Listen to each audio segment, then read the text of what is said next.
Perkenalkan, nama saya Yosua Abuno dengan NIM 2314201141, kelas A5 semester 2 jurusan keperawatan. Tujuan dari pembuatan video ini adalah untuk memenuhi tugas ujian tengah semester dengan mata kuliah proses keperawatan dan berpikir kritis. Dan pada saat ini saya akan menjelaskan bagaimana cara menggunakan buku SDKI atau Standar Diagnosis Keperawatan Indonesia, buku SLKI atau Standar Luaran Keperawatan Indonesia, dan buku SIKI atau Standar Intervensi Keperawatan Indonesia. Baiklah, selanjutnya penjelasan saya bagaimana cara menggunakan ketiga buku tersebut. Nah, pertama kita membuka Standar Diagnosis Keperawatan Indonesia.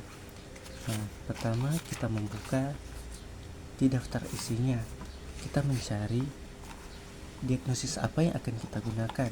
Nah, yang saya gunakan adalah gangguan eliminasi urin. Ada di halaman 96.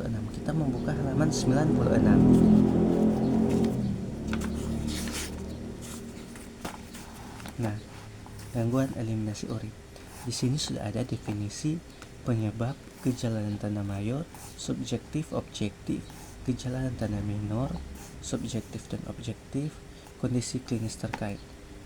Nah, penyebabnya contoh pertama penurunan kapasitas kantung kemih, 2 iritasi kantung kemih, ketiga penurunan kemampuan menyadari tanda-tanda gangguan kantung kemih, dan keempat efektif tindakan medis dan diagnostik.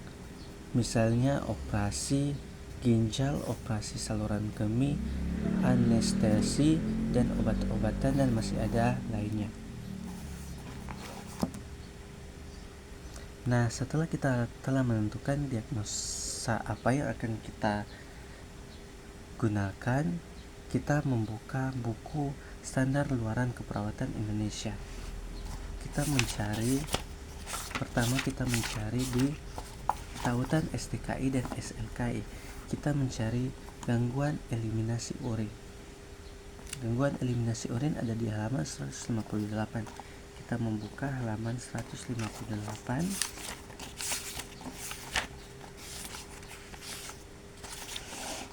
Nah, gangguan eliminasi urin. Di sini sudah ada luaran utama dan luaran tambahan.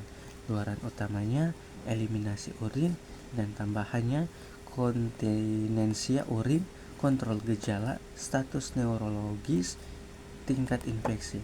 Nah, yang saya ambil luaran utamanya yaitu eliminasi urin. Nah, kita kembali di halaman depan dan kita membuka di daftar luaran keperawatan. Kita mencari eliminasi urin. Eliminasi urin ada di halaman 26. Kita membuka halaman 26. Eliminasi urin.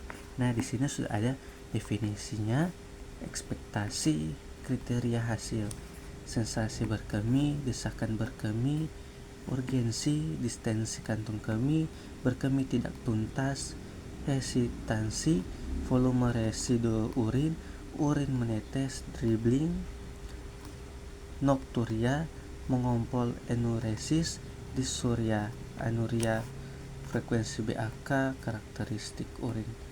Nah, di sini juga sudah ada skalanya, skala 1, 2, 3, 4, dan 5. Nah, selanjutnya kita membuka buku Standar Intervensi Keperawatan Indonesia. Pertama kita membuka di daftar tautan SDKI dan SIKI. Kita mencari gangguan eliminasi urin. Gangguan eliminasi urin ada di halaman 458. Kita membuka halaman 458.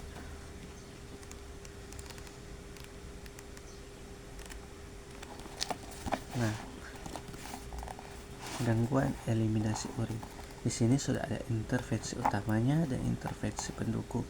Intervensi utama, dukungan perawatan diri BAB dan BAK, manajemen eliminasi urin. Intervensi pendukung, dukungan kepatuhan program pengobatan, edukasi berat badan efektif, edukasi toilet training, irigasi kantung kemih, dan masih banyak lainnya. Nah, dan yang saya ambil intervensi utama yaitu manajemen eliminasi urin. Nah, kita kembali di halaman depan dan kita membuka di daftar intervensi keperawatan dan kita mencari manajemen eliminasi urin. Manajemen eliminasi urin ada di halaman 175. Nah, kita membuka halaman 175.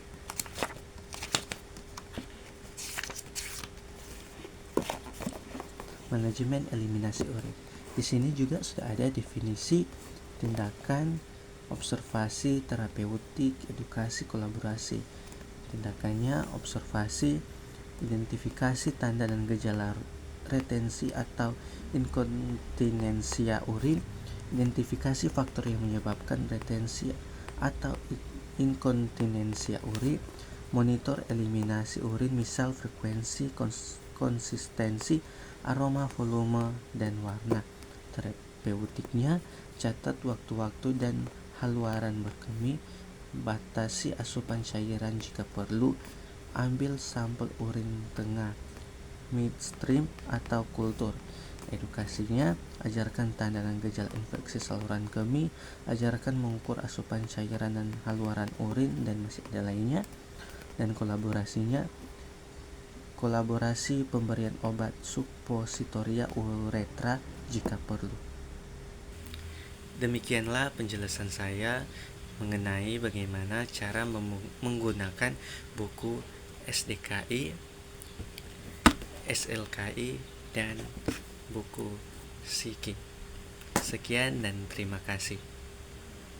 Mari bergabung bersama kami di Universitas Pembangunan Indonesia Manado yang biasa disebut UNPI, di mana di Universitas Pembangunan Indonesia Manado sudah ada 6 fakultas, di antaranya teknik, hukum, sastra, pertanian, ilmu sosial dan ilmu politik, dan keperawatan. Sekian dan terima kasih.